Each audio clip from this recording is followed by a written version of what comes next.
আসসালামু আলাইকুম। আজ আমরা সিএসএস এর অন্যতম আরেকটা প্রপার্টি শিখব।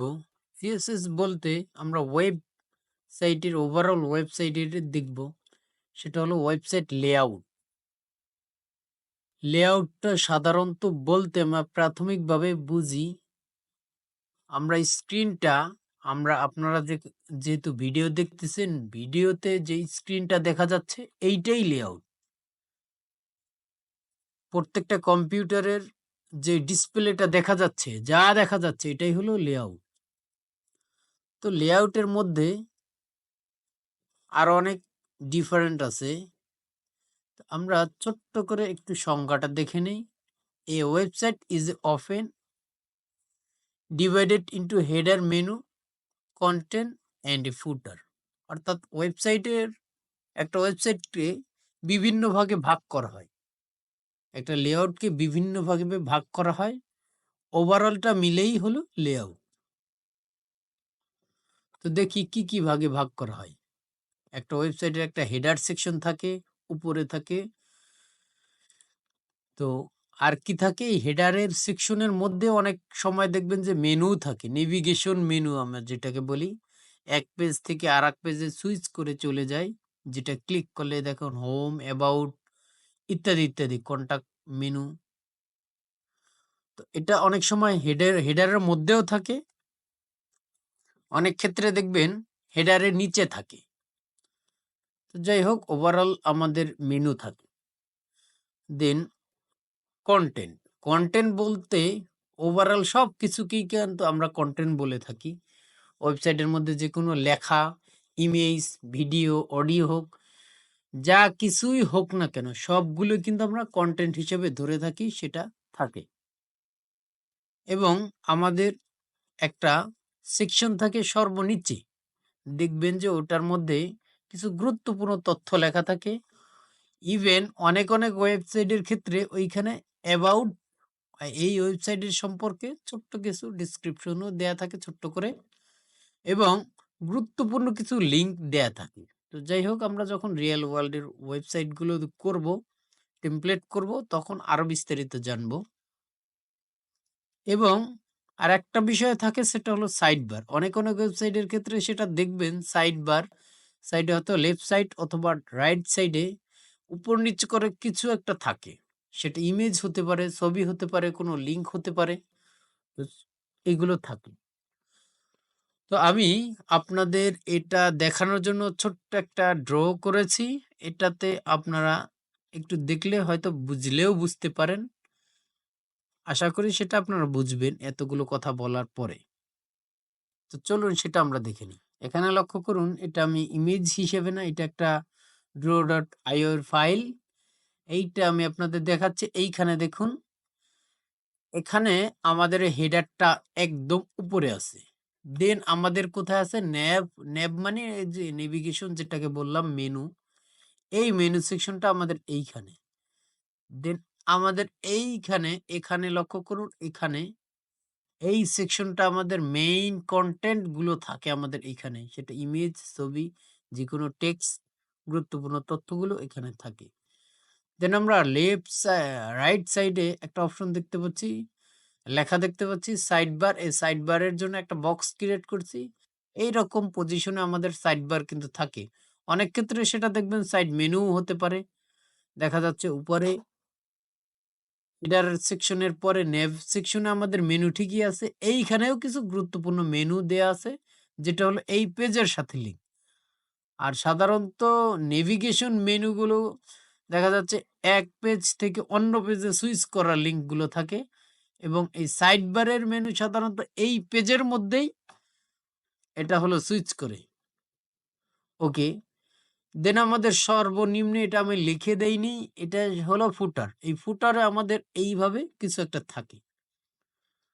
তো এটাই হলো মূল ওভারভিউ একটা লেআউটের, একটা পেজের লেআউটের। তো চলুন এই সম্পর্কে আরো কিছু আমরা জেনে নিই। এই হলো আমাদের ওয়েবসাইটের লেআউট।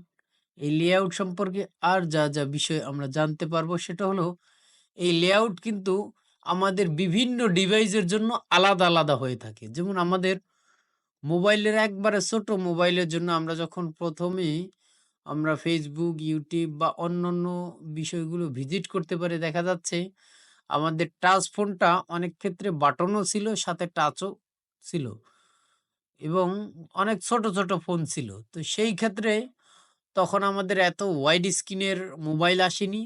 তো ওই ধরনের মোবাইলের জন্য আমরা এক্সট্রা স্মল একটা লেআউট আমরা ডিফারেনশিয়েট করতে পারবো।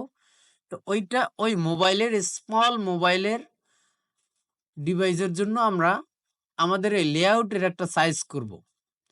দেন আমাদের এরপর আসলো স্মল স্ক্রিন লেআউট। সেটা হলো মোবাইলেরও জন্যও হবে, প্লাস ট্যাবের যে পোর্ট্রেট মোড।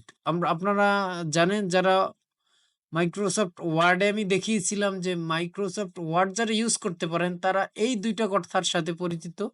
সেটা হলো পোর্ট্রেট মোড আর একটা হলো ল্যান্ডস্কেপ মোড। তো দেখি আমরা পোর্ট্রেট মোড আর ল্যান্ডস্কেপ মোডটা আসলে কি? একটু মাইক্রোসফট অফিসের ওয়ার্ডে চলে যাই। এখানে দেখুন আমাদের এইখানে যেই পেজটা আছে আমাদের এইখানে, এটাতে কিছু অবশ্যই লেখা নাই। আমরা যা কিছু তাই লিখতে পারবো, সমস্যা নেই। এটা হলো মানে যেটা আমরা বাংলায় বলি খাড়া অবস্থায় আছে। আই সেটা হলো ইংরেজিতে যেটাকে ভার্টিক্যাল বলি, যে আমরা ভার্টিক্যালি আমরা এই যেটা এই অবস্থা আছে এটা আমাদের হলো পোর্ট্রেট মোড। এবং আমাদের একটা ল্যান্ডস্কেপ মোড আছে, সেটা আমাদের এটা হলো হরিজন্টাল ভাবে থাকবে। সেটা একটু করে দেখাই। এখানে আপনারা যদি সেটা করতে চান, এজন্য আপনাদের যেতে হবে, আমি হলো মাইক্রোসফট অফিসের 2016 ভার্সন ব্যবহার করতেছি। আপনারা যেকোনো ভার্সনেই ব্যবহার করেন না কেন, আপনার এই অপশনগুলো কিন্তু মাইক্রোসফট ওয়ার্ডে পাবেন। এখান থেকে দেখুন লেআউট নামে একটা অপশন আছে। এইখানে দেখুন, এইখানে ১ম একটা অপশন বাদ দিয়ে হয়তো আপনাদের দেখতে কষ্ট হচ্ছে। এইখানে দেখুন অরিজি কই ওরিয়েন্টেশন নামে যে অপশন আছে সেখানে কিন্তু চিত্রই দেয়া আছে। একটা আছে হরিজন্টাল, ভার্টিক্যাল ২ টাই দেয়া আছে। এখানে পপআপ মেনুতে ক্লিক করলে দেখুন এইখানে দেখাচ্ছে। একটা হলো পোর্ট্রেট মোড, আমরা যেটা এখানে সিলেক্ট অবস্থা আছে, এবং আরেকটা আছে ল্যান্ডস্কেপ মোড। দেখুন ল্যান্ডস্কেপ করার পরে আমারটা কিন্তু একটু ওয়াইড স্ক্রিন হয়ে গেছে। আমরা যখন ল্যান্ডস্কেপ মোডে আমরা যখন পেজ প্রিন্ট করব তখন আমাদের চ্যাপ্টা ভাবে, অর্থাৎ ভার্টিক্যালি, হ্যাঁ, হরিজন্টাল ভাবে আমাদের প্রিন্টারে প্রিন্ট হবে। এবং যদি পোর্ট্রেট মোড আমরা হলো প্রিন্ট করি তাহলে সেটা আমাদের ভার্টিক্যাল ভাবে আসবে, হরিজন্টাল ভাবে আসবে না। ওকে, আমাদের ভার্টিক্যাল এবং horizontal portrait mode, landscape mode সম্পর্কে মোটামুটি যথেষ্ট আইডিয়া হয়েছে। তো আমরা আসল কাজে এখন ফিরে যাই।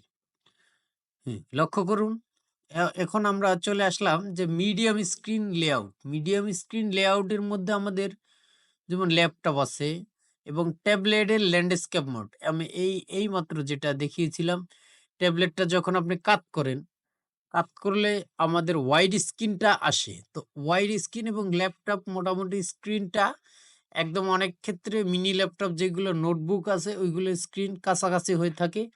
তো ওর জন্য আমাদের মেনু এবং কন্টেন্ট আলাদাভাবে ডিজাইন করতে হবে, যে আমাদের এই ডিভাইসের জন্য এইভাবে দেখাতে হবে। তো ওটা আমাদের একটা লেআউট। দেন আমাদের এরপর আসলো হলো লার্জ স্ক্রিন পিসি অথবা ল্যাপটপ। লার্জ স্ক্রিন ল্যাপটপে কিন্তু এবং পিসির যে মনিটরের যে ওয়াইটটা, এটা একটু নরমালি নোটপ্যাড, ল্যাপটপের যে নোটপ্যাডগুলো আছে এইগুলোর চেয়ে একটু বড়। এখানে আমাদের আলাদা করে আমাদের ওয়েবসাইটের লেআউটটা হ্যান্ডেল করতে হবে। এবং সর্বশেষ যেটা আছে সেটা হলো এক্সট্রা লার্জ স্ক্রিন। আমাদের অনেক বড়, বড় মনিটর আছে। অনেকে তো এখন আবার স্মার্ট টিভি ইউজ করে আমাদের ওয়েবসাইট ভিজিট করতেই পারে। তো সেক্ষেত্রে আমাদের কিন্তু যেটা আমরা পিসি কম্পিউটারের জন্য যেই লেআউটটা তৈরি করব, ওই লার্জ স্ক্রিন মনিটরের জন্য কিন্তু সেটা আমাদের কিন্তু চলবে না। জিনিসটা ইউজার এক্সপেরিয়েন্সটা একটু খারাপ হবে। এজন্য আমরা ওই দিকে চিন্তা করে আমাদের ওয়েবসাইটটার আরেকটা ক্যাটেগরি লেআউট আমরা তৈরি করব। এটা ছিল মোটামুটি লেআউটের বেসিক, ওয়েবসাইট লেআউটের। তো আমরা প্র্যাকটিক্যাল ভাবে আসলে বিষয়টা কিরকম হয় সেটা নিয়ে একটু প্র্যাকটিক্যালি দেখব। আসলে এতক্ষণ যে বকবক করলাম, কি নিয়ে বকবক করলাম? প্র্যাকটিক্যালি ওইটা একটু দেখে আসি। এইখানে দেখুন, এটা আমার ওয়েবসাইট, নিজের ওয়েবসাইট। এইখানে আমি একটা ওয়েবসাইট অনেক আগে ক্রিয়েট করেছিলাম। এটা নিয়ে কোনো কাজ করি না। আপনারা আবার এটা নিয়ে ট্রোল করবেন না। এখানে কিন্তু এই যে মোর প্রজেক্ট বাটনটা কাজ করতেছে না। আমি ইচ্ছে করে এটা এইভাবে রেখে দিয়েছি। হয়তোবা কোনো এক সময় কাজ করাবো।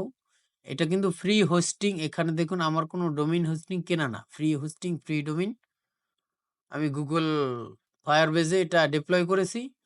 তো যাই হোক, সেটা বিষয় না। বিষয়টা হলো আপনারা এখন ওয়েবসাইটটা দেখুন। এইখানে দেখুন হেডার সেকশন, যেটা নিয়ে আমি আলোচনা করেছিলাম, সেটার মধ্যে আমাদের একটা লোগো আছে ওয়েবসাইটে। এইখানে দেখুন মেনু আছে।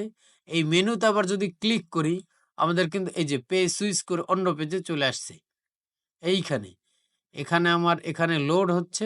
এইখানে দেখুন সুন্দরভাবে লোড হয়েছে। এইখানে লক্ষ্য করুন, এরপরে আমরা যেটা বলেছিলাম নেভিগেশন যেহেতু এর মধ্যেই চলে আসছে, এটা নিয়ে আর কিছু বলার নেই। এখানে দেখুন আমরা কনটেন্ট বলেছিলাম। কনটেন্ট সেকশন ফুটারের আগ পর্যন্ত, এটা হলো কনটেন্ট সেকশন। এই যে ফুটারের আগ পর্যন্ত। এটা আমাদের, আমি একটা প্র্যাকটিক্যাল অর্থাৎ পোর্টফোলিও ওয়েবসাইটের মতো কিছু একটা করতে চাইছিলাম। সেটা এখানে এরকম হচ্ছে, অ্যানিমেশন দেয়া আছে। সরি, অ্যানিমেশনে এটা ট্রানজিশন ইফেক্ট আমি ব্যবহার করেছি। তো এটা আপনারা যখন আমি আরো কিছু সিএসএস নিয়ে আরো কিছু ট্রানজিশন ইফেক্ট ব্যবহার করব, অবশ্যই বেসিক এই লেভেলে করব না। আমরা যখন টেমপ্লেট করব ডিজাইন, তখন এই ইফেক্ট গুলো আপনারা জানতে পারবেন, কোনো প্রবলেম নাই। ওকে, এখন আমাদের সর্বশেষ যেটা দেখেছিলাম, যে দেখুন, বলেছিলাম যে ফুটার সেকশন। এইখানে দেখুন ফুটার সেকশনে এইখানে আমার কি কি দেয়া আছে, আমার অ্যাচিভমেন্ট আমি কি করছি, complete react web development course করেছিলাম, এবং সেখানে আমি আরেকটা অ্যাচিভমেন্ট ক্রিয়েট করেছি, সেটা হলো black belt of web development. আমি ওই কোর্সের থেকে ব্ল্যাক বেল্ট হোল্ডার। আপনারা যদি দেখতে চান, ছোট্ট করে আমি একটু এখানে ক্লিক মেরে দেই। ক্লিক মেরে দিলে দেখতে পাবেন এইখানে, আশা করি, হ্যাঁ, এখানে সুন্দরভাবে কিন্তু এটা শো করতেছে। আমি যেইটে প্রোগ্রামিং হিরো থেকে এখানে ব্ল্যাক বেল্ট আমাদেরকে হলো অ্যাচিভমেন্ট আমার একটা হয়েছে, সেটা দেখাই দিলাম। আর এইখানে আপনারা যদি আসেন, তাহলে এটা আমার সার্টিফিকেটটা আপনি ক্লিক করলে দেখতে পাবেন। এইখানে দেখুন আমরা যেই ওয়েবসাইটটা দেখতেছি, এটার কিন্তু ২ টা পার্ট আছে। একটা হলো ক্লায়েন্ট সাইড কোড, একটা হলো সার্ভার সাইড কোড।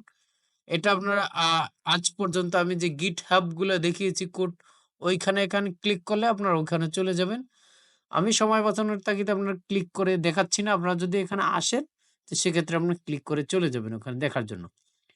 দেন আমাদের এই সাইটে এই সেকশনটাকে দেখুন, সোশ্যাল মিডিয়া লিঙ্ক গুলো দেওয়া আছে। এইখানে দেখুন, এই নিচে এখানে লক্ষ্য করবেন। এইখানেও লক্ষ্য করলে দেখবেন যে আমার এই কি কি লিঙ্ক দেওয়া আছে সেটাই শো করতেছে। এখন দেখুন বাম পাশে নিচের কর্নারে এখানে দেখাচ্ছে যে আমাদের ফেসবুকটা দেখাচ্ছে, দেন লিঙ্কডিনটা, দেন আমার হলো গিটহাবের একটা রিপোজিটরি দেখাচ্ছে, টুইটারের যে লিঙ্কটা, এবং আমাদের ওয়েবসাইটের যে লিঙ্কটা, এটা আমি এখানে এইভাবে দিয়ে রেখেছি। ওকে, আমাদের অনেকটা আমরা দেখে ফেলেছি, বাট আমাদের অনেক সময় দেখা যাচ্ছে এইরকম ভাবে, অনেক দেখা যাচ্ছে এটা আমার একটা ফর্ম আছে, এইখানে সাইড বার হিসাবে আমি অন্য কিছু দিয়ে রেখেছি। তো এইটা আমাদের এইভাবে লেফটে রাইটে এরকম ছোট্ট করে সাইড বার দেয়া থাকে। আপনারা চাইলে দেখতে পারেন, করতে পারেন। আমি হলো প্র্যাকটিক্যালি যখন করব তখন আপনারা দেখতে পাবেন। ওকে, এটা গেল আমাদের ওয়েবসাইটের লেআউট। সেটা হলো মোবাইলের, সরি, এটা হলো কম্পিউটার স্ক্রিনের জন্য এবং ল্যাপটপ স্ক্রিন, সাথে ওয়াইড ওয়াইড যে সরি ওয়াইড বলতে ল্যান্ডস্কেপ মডেল ট্যাবের জন্য। ওকে, আমরা যখন এটা ছোট করব, অর্থাৎ মোবাইলের জন্য নিয়ে যাব, এটা আরেকটু ছোট করে এইটা আমাদের ট্যাবে শো করবে এইভাবে। ট্যাবে শো করলে আমাদের কিন্তু ওইভাবেই দেখাচ্ছে। আমাদের এটা এইভাবে যেভাবে আছে সেভাবে ল্যাপটপে কিন্তু এইভাবেই দেখাবে আমাদের। ওকে, এটা ৩ টে দেখাচ্ছে। এটা নিয়ে হলো অত বিস্তারিতভাবে করা হয়নি। যাই হোক, এখন আমরা যখনই এইটা আমরা এখানে চলে যাই। এইখানে যখনই এটা ছোট করে আমরা মোবাইলে বা ট্যাবের হলো এইটা কিন্তু ট্যাবের মোডে আসছে। এইভাবে আমাদের ট্যাবে এইভাবে মেনুটা আসবে। আর এবং এইখানে নিচে দেখুন এইভাবে চলে আসছে, কোনো প্রবলেম নাই। যখনই আমরা এটা মোবাইল মোডে নিয়ে যাব, দেখুন এইখানে যখন মোবাইল মোডে নিয়ে গেলাম আমাদের এইখানে স্লাইডারটা এরকমভাবে আসতেছে। দেন আমাদের এইখানে যেই কার্ডগুলো দেয়া ছিল, এখানে লক্ষ্য করুন, সরি, এখানে লক্ষ্য করুন, এখানে যে কার্ডগুলো দেয়া ছিল এটা কিন্তু পাশাপাশি ৩ টা ছিল। এখন আমাদের একটা আসতেছে। এই কনটেন্ট গুলো আমাদের এইভাবে একেক ডিভাইসের জন্য আমাদের একেকভাবে সাজাতে হবে। এখানে দেখুন এই যে ফুটার অংশটা এটাও কিন্তু নিচে চলে গেছে। এখন দেখুন আমরা যে সাইড বারটা দেখেছিলাম উপরে চলে যাই, আমরা চলে যাব কন্টাক্ট পেজে। এখান থেকে ক্লিক করে কন্টাক্ট পেজে চলে যাব। কন্টাক্ট পেজে চলে যাওয়া দেখুন আমাদের যেহেতু লেফট সাইড ছিল এটা কিন্তু আমাদের উপরে চলে আসছে এবং ওই যে আমার হলো ২ টা সেকশনের মাঝখানে যে লাল বর্ডারটা ছিল এটা বর্ডার দিলে নিচে চলে আসছে এবং নিচের সেকশনে আমাদের সেই ফর্মটা চলে আসছে যেটা কন্টাক্ট ফর্ম এবং ফুটার কিন্তু ওইভাবেই আছে। তো এটা মূলত একটা এক ধরনের রিয়েল লাইফ এক্সাম্পল আপনাদের দেখালাম। এইটা মূলত এইভাবে সাধারণত অর্গানাইজ করা হয়। আরো ভালোভাবে আরো বিভিন্ন ওয়েবসাইট ক্লায়েন্টের রিকোয়ারমেন্ট অনুযায়ী বিভিন্ন লেআউটে বিভিন্নভাবে সাজাতে হয়। সেটা আপনারা ২-৪ টা টেমপ্লেট যদি করেন, তাহলে কিভাবে লেআউটটা সাজাতে হয় সেটা আপনারা করতে পারবেন। এ পর্যন্ত বিস্তারিত আমরা লেআউট নিয়ে বিস্তারিত অনেক কিছু দেখলাম। তো ধন্যবাদ আপনাদের সকলকে। আমাদের কুইক ডেভেলপমেন্ট ইউটিউব চ্যানেলটা আপনারা ধৈর্য ধরে দেখতেছেন, এখান থেকে শিখতেছেন। শেখার পাশাপাশি যদি কোনো ধরনের প্রবলেম হয়, আমাদের গ্রুপ, আমাদের পেজ আপনাদের সর্বক্ষণিক আপনাদের জন্য উন্মুক্ত আছে। যখন মন চায় তখন আপনারা এখানে আমাকে নক দিতে পারেন। তো এই কামনা করেই, এই আশায় আমি আপনাদের আজকের যে এই টিউটোরিয়ালটা এটা শেষ করছি। আল্লাহ হাফিজ।